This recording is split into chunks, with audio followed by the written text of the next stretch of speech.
interested in making no friends whatsoever. I'm talking about that lanky piece of shit over there. I was like, He's, oh, he he's, pissed Joshua off with that. That pissed him off. I seen it. He was yeah, mad. Because Josh is good at like hiding or what's the word? poker face. There you go, poker face. And he didn't have that. He got that. He had that smile, but that smile was behind that smile was some anger. Yeah. You He know. was very angry. I saw him after when Dill done all that on the back, and he come up to me and he was furious. Right. Yeah. So, Yeah. and I just said to my homeboy, man, chill out, man. Relax yourself, man. You're good, man. Right. Just don't come unglued because that was the possible fight that happened before any of the Ortiz or the Ruizes and all that stuff. So, you're right. Dillian Whyte doesn't give a shit. That's what I like about him. You know what I mean? He says he wants to punch Deontay Wilder in his vagina. He wants to lose his vagina. I don't even know where he comes up with this crazy shit. Oh man, he went off on what was it? Kugan Cassius. He says he'll lubricate his vagina for him. Lubricate, baby, let's go.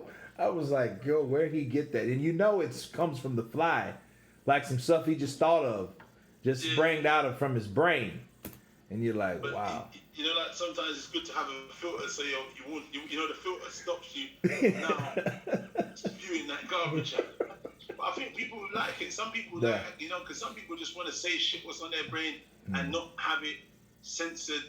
Right. And it just be real, you know what I mean? Banter and whatever, however it is, have a sense of humor. Because some people just think, I think it's going to be difficult for going back to someone like Joe Joyce to be a pay-per-view star without communicating. How is someone going to buy into the brand? They're going to say, listen, he's good, he's tough, he's durable. But then how do you buy into his sense of humor? Because people want to see you. They want to understand what makes that fighter tick, and they want the backdrop and the things behind it. Right. So it's going to be difficult to sell yourself if you don't talk. Look, in your area, in America somewhere, I don't know if it's your particular area, but you got Ryan Garcia, big mouthpiece, millions of followers online. You know what I mean? Looks good online. And you do that in the ring. Hey, right. We don't know, but it looks good. People like that. They don't care. They don't give a shit. Does he beat Haney? Does he beat Tank? Like that kind of thing. Does he beat Teofimo Lopez? I don't know. See all that fancy shit. When I see all that fancy shit, I don't know, man. Obviously, he's had some great knockouts of recent and beat some guys, but to be honest, I never heard of that motherfucker he fought anyway. But shit, looked good. That guy went to sleep. Yeah, he did. So, and people spoke about that, but from what I see, speed does kill. Timing can negate speed. Sure. Gervonta Davis is a big puncher, though. Yeah, he's a scary puncher too. Look what he did to little Leo. It reminded me of what Canelo did to Khan. The taller, smaller fighter coming up against the shorter, thicker, stockier fighter. And we've seen what happened in both situations. But before I forget, I will say this about Ryan Garcia. At least he's calling out Tank. At least he wants the fight. At least he's asking, like, hey, let's get it on. Let's fight. Let's do this. Let's do that. I don't know how far the fight is from being made. I don't know. But at least something is being said one way or the other. So I'll say that. Is it not for dramatic effect? Because when you look about, he's with Golden Boy, with Mayweather, PBC, I think, is that right? Right. And Devin Haney is with the Zone and Matchroom. These people are across the street. So it's easy looking out the window for the guys across the street knowing, farewell, you ain't going to fight those homies across the street. That's what. There's mad traffic out there. How do I get across the street? You know what I'm saying? Does my promoter have the money to get me across the street? Probably not. Doesn't want to do it, but they keep you on the safe side of the street. So it's just like you're just talking from your tower. You know what I mean? And it makes sense. It's good. It's good promo. It makes you look good. But I'm saying, do they really want it to happen? Right. So I don't know. Look, he called out Luke Campbell. Now he's got that fight. we're going to see what he's really made of. Because Luke Campbell's decent. He had a good run against Lomachenko. So let's see what if there's anything left in Luke Campbell. Luke Campbell is an Olympian who can box. I think he's a southpaw. He can do his thing. So it's going to be interesting how he performs. If he knocks him the hell out, then I'm a believer. You know what I mean? I'm going to start to believe in the little matrix tricks, what he does on the bag. But I tell you what, he damn looks good on them bags. You know what I mean? But hey, they're not hitting back. January 2nd, we will see what happens between Ryan Garcia and Luke Campbell. Joe Joyce, I will say this about him, back to Joe Joyce. He could take the punch, but at the same time, the brother respected what was coming at him. He didn't freely get hit. He was cognitive of, hey, I can take this punch, and I've taken the punches thus far, but I'm not going to push it. You know, so I seen he respected it. Because you seen he kind of moved back, and you seen he got, you know what I mean? He made sure he moved those legs enough to stay out of range of those right hands, because in spurts, Dubois was trying to put him together like a classic Mike, but he wasn't landing because Joe started to move, but he kept popping. He kept popping. He kept popping with that jab, so he'd already got that jab established and acquainted. So that pretty much won the fight with him. And like you said, look, he didn't parry, he didn't do anything like that, and then, you know, he had the gloves. Yeah, look. I think your defense looked a bit better. In truth, you looked a bit closer. It's an open goal. It's a bit. Right. Yeah, it was bad.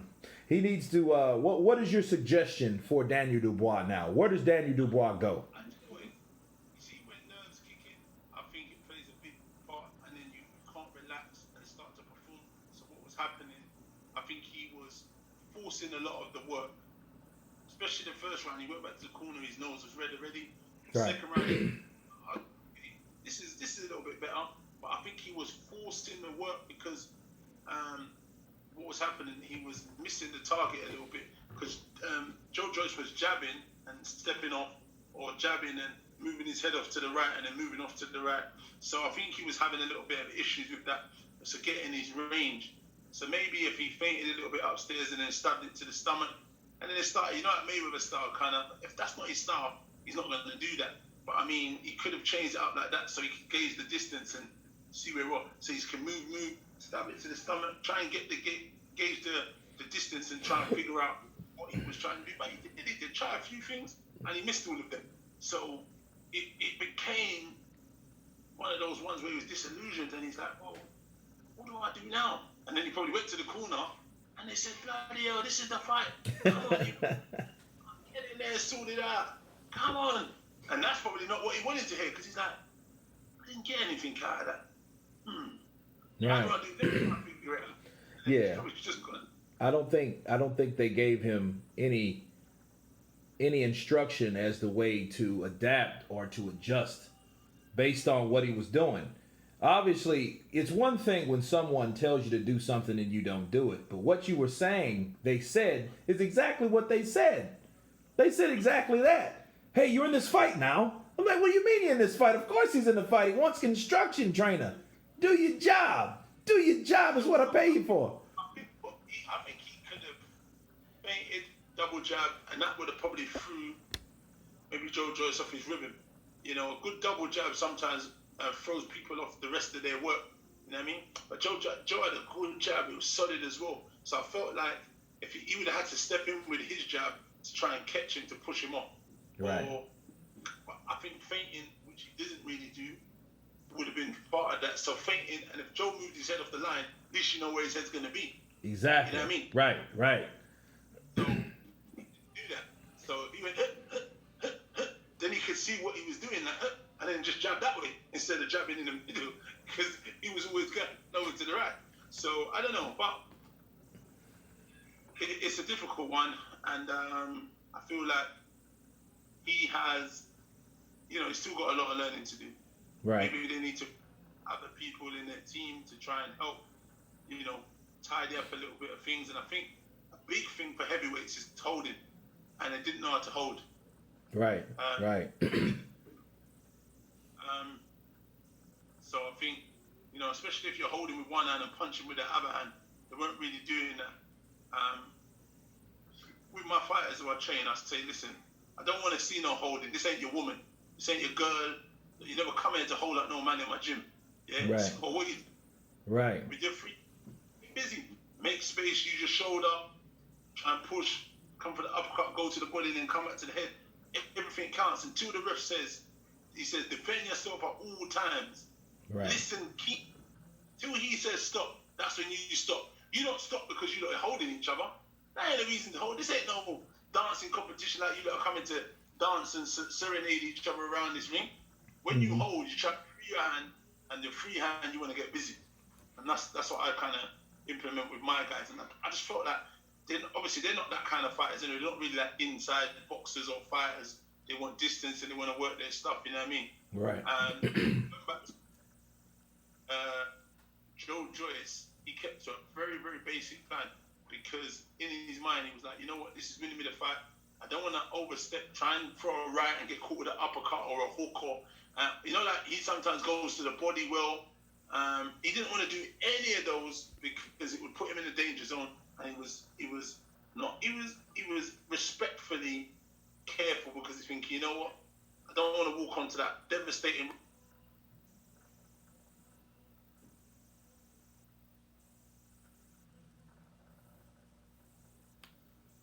Can you hear me? Yeah, I can now. In the end, he was vindicated in his decision because the jab was all he needed to win, and he smashed the eye out, busted him up, got the win, got the stoppage, and the rest in the history books, he's British and European champ, and no one's gonna care later on in the history books. They're not gonna say, oh, he won by a lopsided jabbing session.